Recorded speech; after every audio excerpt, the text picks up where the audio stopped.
Our session today is part of a larger theme that we have all this year long, which is a foundational narrative of the biblical tradition and the Jewish people. And we looked at the Exodus and Genesis, Abraham's stories, the Exodus, the desert, Sinai. And now we are moving a step ahead outside of the 5 books of Moses, the Torah, into the narrative of the Judges, into the book of Samuel. And I want to say something that is particular and peculiar about this narrative, which really is a narrative after entry to the land. The people enter the land, they have conquered it, at least partially, and now they're beginning to establish the institutions of life. And what we are going to deal with is really politics. It's all about the ways in which the people of Israel tell or narrate the history of their political institutions. And we start with the book of Judges, and it's very interesting when you look at this narrative of the book of Judges.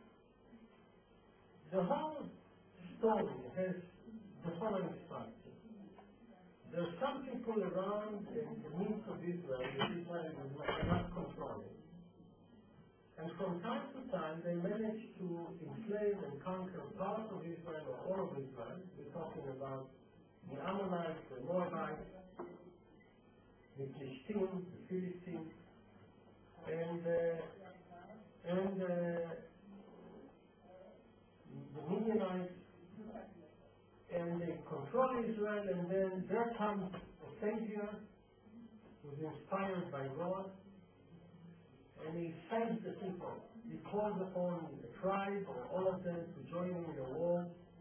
He saves the people from the yoke of their foreign country, the conquerors. He judges them for 30 years, 10 years, 40 years, and then he keeps on receiving. And we have a set of these figures: Gideon, Ehud ben Gera, Samson, Dvorah. We have figures who come and save the people. And it's very interesting in terms of the political organization of the community. There is no centralized power. And by that I mean 2 functions of every state that we know of. When we talk about state, the sovereign has 2 main powers. The first one is to tax. He's taxing, and by that he manages to build standing institutions through taxation, infrastructure, etc., and his own power. And the other function of the sovereign is conscription. The sovereign conscripts. He can call on people through the coercive machinery of the state to fight. And he has a standing army, or a potential standing army, which he fortifies and magnifies and strengthens through the revenues that come from taxation. When you look at this structure of governance that calls the book of Judges, you don't have taxation, you don't have conscription.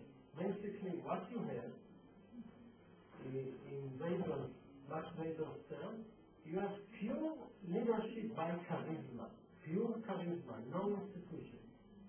This figure comes out of nowhere, inspired, calls on the voluntary goodwill of the people. Whoever comes, they fight a war, and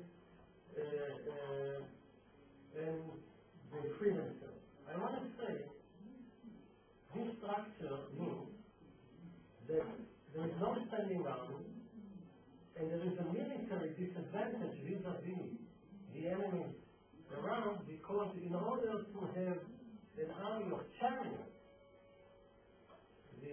ancient tanks, you need standing army with taxation. It's a costly business. What they have is militias, I would say, not army, but militias of infantry who they show up in their goodwill to the call of a leader, of a charismatic leader. That's the situation.